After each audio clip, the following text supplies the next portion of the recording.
This clip is brought to you by SaveWithConrad.com.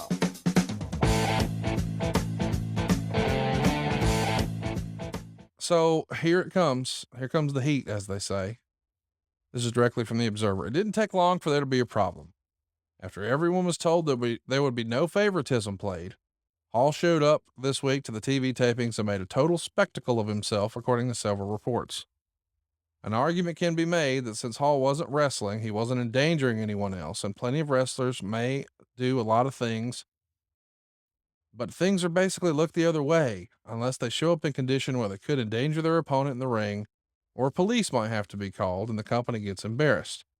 While some wrestlers were very upset about the guy being handed a top spot with his track record and then showing so much respect that he made a fool of himself on the first day, when it was figured that he would at least try to make a strong first impression, it embarrassed the company in front of a lot of fans and management that they had to give pep talks about how he's changed. Others were laughing about it basically being exactly what management deserved. The big question was asking what kind of response would be made after management had tried to blame the previous problems on WCW and saying things would be different now.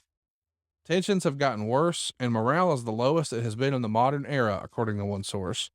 One wrestler told us the reason management hasn't reacted is because they likely aren't aware, because nobody wants to say anything publicly for being buried, because when it comes all out, who needs to be a victim of the reprisals?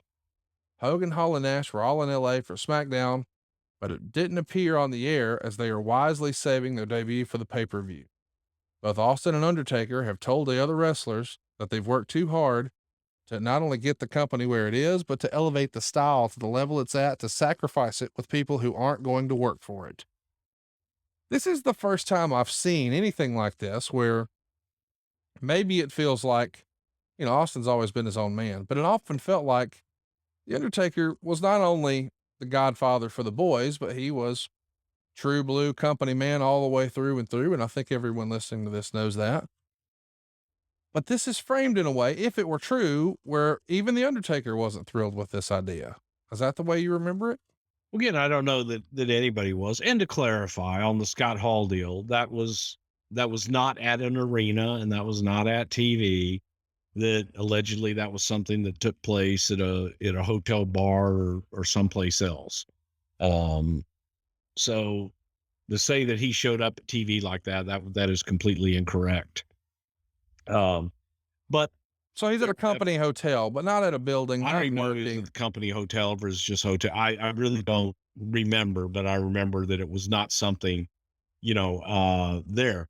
Nonetheless, bad perception, right? Bad look, bad first impression.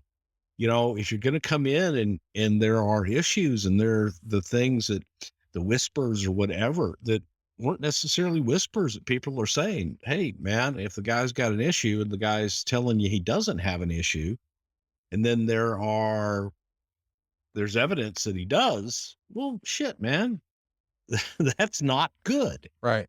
And as you got to get into it and everything. And, all that was addressed with Scott. It was not anything on the job, but it was something that was done around other people that other people could see and other people could witness. So yeah, it's a horrible look. And but you have to, you got to give them the benefit of the doubt. And you also have to look at it like, all right, not saying everybody did, but during that time, there were a lot of people that could make asses of themselves at different times. Scott with a microscope on him, bad choice. Really bad choice at that time. You shouldn't have done it. And, from there, Scott went, got more help, got on the abuse and all that stuff. It was, not his best foot put forward. Oh, I'm sorry. Next up, it took almost no time for Scott Hall to be in the WWF doghouse. According to Dave Meltzer, as noted last week, claiming to have kicked his now legendary alcohol and drug dependencies, he showed up on February 11th in Las Vegas and made a complete spectacle of himself to the point that he had to be dragged to his hotel room. To make matters worse, the next day in LA, when Austin was told by Vince McMahon and Jim Ross the plans of Austin working a match with Scott Hall at WrestleMania, come up with ideas to build to it. Austin's response was reportedly something to the effect of, why even waste my time? He's not going to be in the company by the time WrestleMania comes around, and we all know it. So why start something when we know it's not going anywhere? Austin was hardly the only wrestler to have those feelings, as several wrestlers have come to management saying they didn't want to work with Hall. Hall gained even more heat on himself when he, Hogan, and Nash showed up to do some production work in LA. It's the first time that Hogan and Nash have been around the current crew, and they were met with expected skepticism.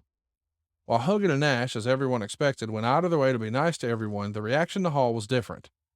The big story was Hall going up to the Dudleys and saying one of two things, as we've heard two different versions of essentially the same story. Either he said to Bubba, "That's a great move you have," referring to the 3D. "I can't wait to quick kick out of it." Or, "That's a really realistic finisher you have," and then laughing as if to mock the move. While those who know Hall from WCW say it was typical Hall, in that he's always pushing buttons and thinks the dressing room overreacted. But they could understand the feeling, being that when the mood was so strong against him coming in, him making things worse for himself the night before by exposing the having turned his life around story as a farce, that probably wasn't the best time to be a smartass and try to get under people's skin and play his quote unquote "I'm an untouchable star" card. There is a point that Hall was hardly the WWF wrestler to have a problem, and it isn't as if the problems with wrestlers are uncommon. He wasn't even wrestling in Las Vegas. And there is sort of a code among the wrestlers that you can do what you want on your own time. Just show up in shape to perform when it's company time, because a messed up wrestler puts his opponent's body in jeopardy. When did you hear the whole Dudley story? God, I don't know. I have no idea. I don't know that it was that big of a deal. I think it became a big deal and became a big deal of legend and made more out of it than it was. I think that the overall feeling was that word had got around that Scott was messed up at the hotel, and all of the, don't worry, he's kicked his habits and he's in a better place now, that appeared to be not true. So guys were like, fuck them. Right. I'll work with them. And again, Kevin Nash is a charming son of a bitch. Hulk is a charming son of a bitch. Scott can be a charming son of a bitch. Always has been to me. But Scott's also a smart ass. Kevin's also a smart ass. Hulk, not so much. But there's parts when you have known them as long as some people have, it's you chalk it up to, oh, that's them.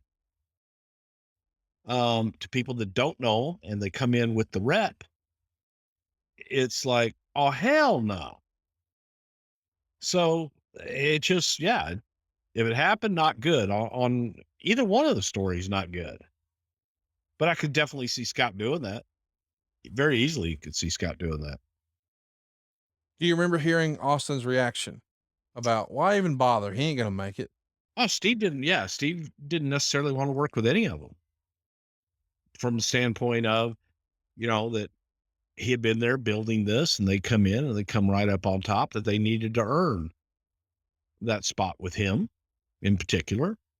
And, after the whole deal with Scott coming in, no, I don't know that anybody wanted to work with Scott at first at all, especially Steve. Chat me up about Nash. We know Nash is not going to wind up getting a match at WrestleMania.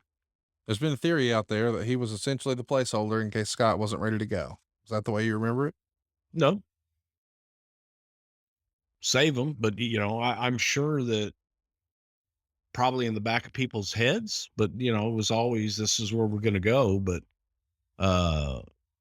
you wanted to save something, and we were saving Nash.